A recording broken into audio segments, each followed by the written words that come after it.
उड़ीसा में रेल हादसा हुआ, बहुत ही दर्दनाक ये रेल हादसा था। भारत में ये ऐसे भयानक रेल हादसे, इतनी दर्दनाक मौतें दिल को विचलित करती हैं। आज आधुनिक दौर है, हाईटेक टेक्नोलॉजी का दौर है। आजकल गाड़ियां इतने सेंसिटिविटी से चलती हैं कि 1 फुट पर भी अगर कोई चीज आ जाती है तो गाड़ी खुद को कंट्रोल करने की कोशिश करती है। और इस दौर में अगर 3 ट्रेनें आपस में टकरा जाती हैं एक ही जगह पे, तो ये सरकार और डिपार्टमेंट की फेलियर है।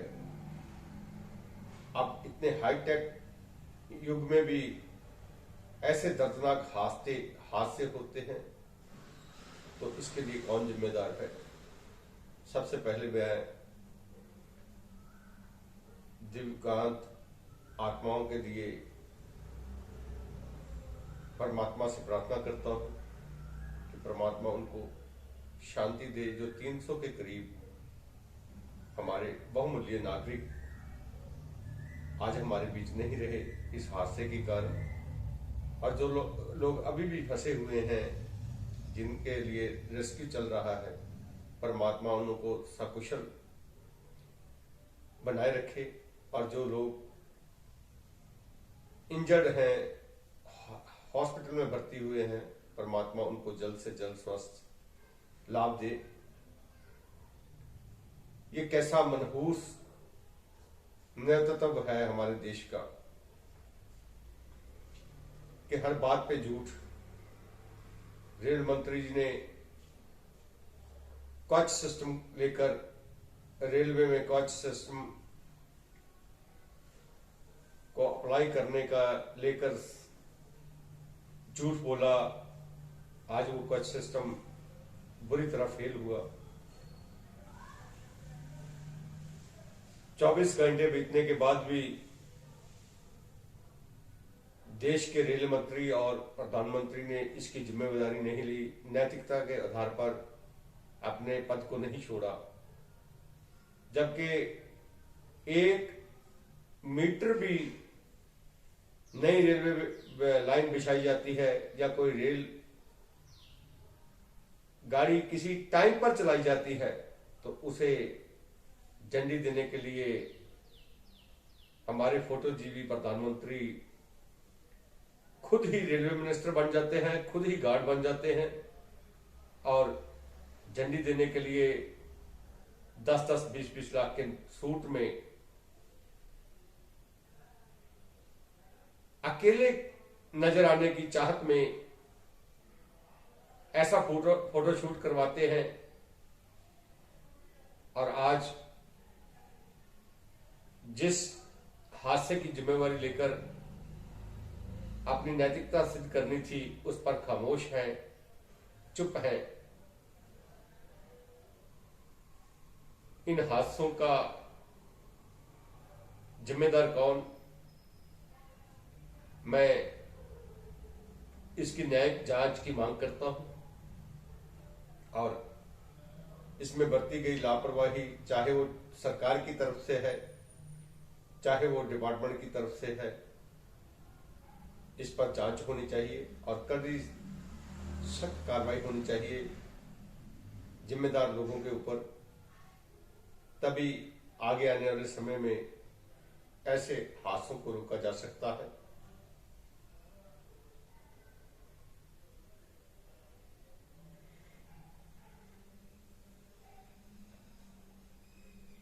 साथियों, अभी ब्रजभूषण शरण का मामला चल ही रहा है। एक नया मामला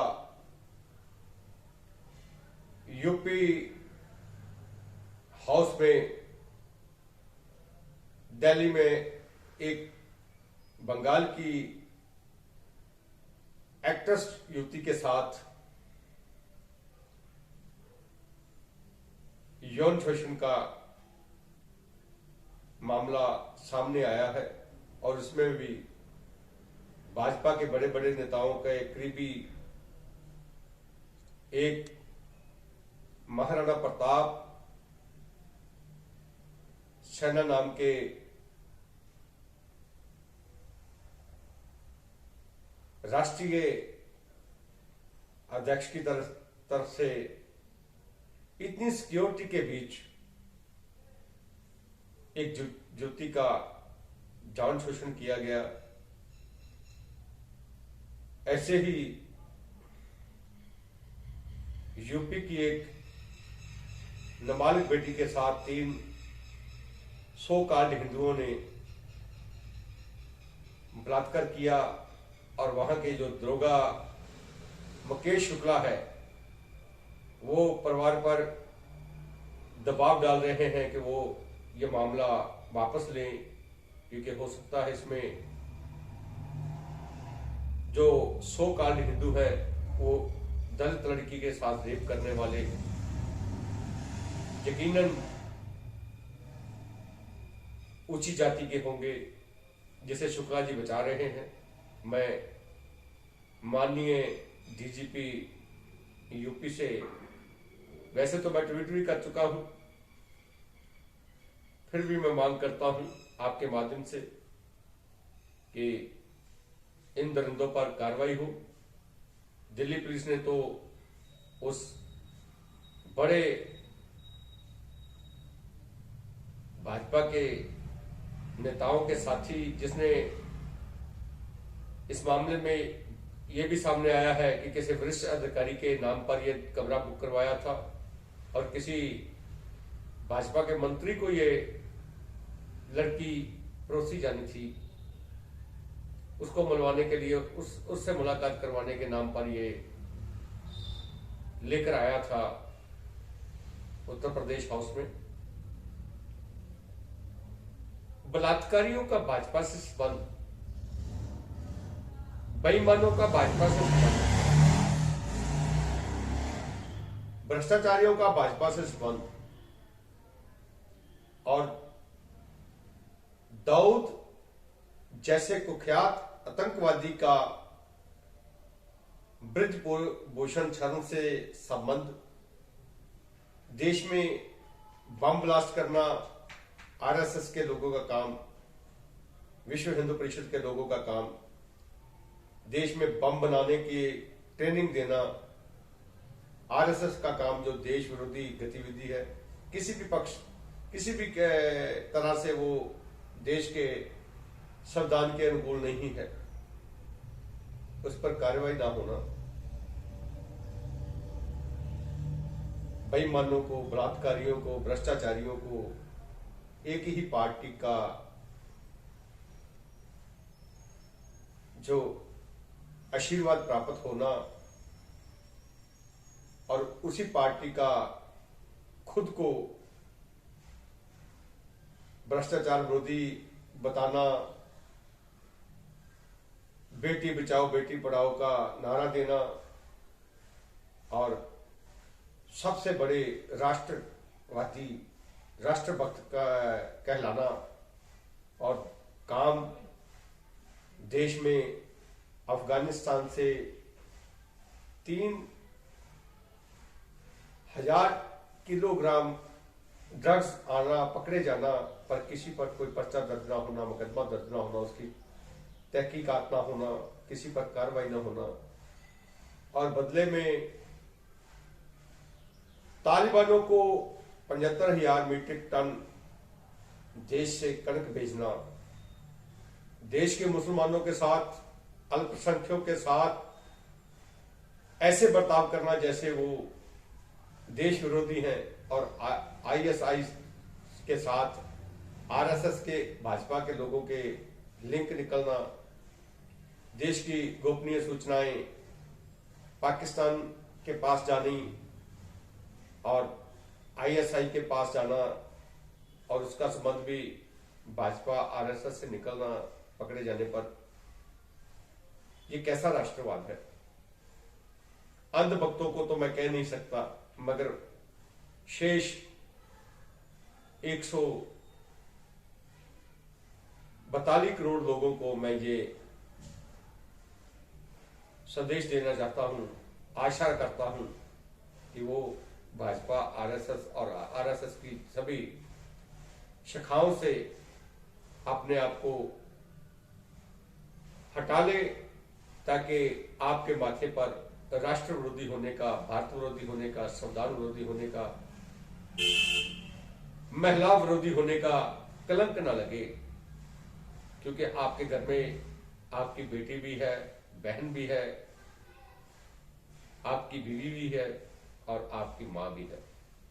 और भाजपा में ऐसा चरित्र नजर नहीं आता, आरएसएस में ऐसा चरित्र नजर नहीं आता। नहीं तो देश की बेटियां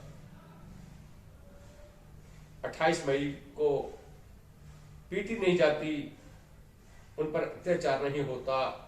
जब वो अपने लिए न्याय की मांग कर रही थी, न्याय के लिए रोष मार्च करना चाहती थी संसद के बाहर, जो कि हमारा नागरिक अधिकार है, ये हमारा लोकतांत्रिक अधिकार है, और इस अधिकार को कुचलने के लिए जो काम कर रहे हैं लोग, वो भी देश की, स्टेट की पुलिस में, अर्धसैनिक बलों में शामिल है, जो आरएसएस से संबंधित है, भाजपा से संबंधित है।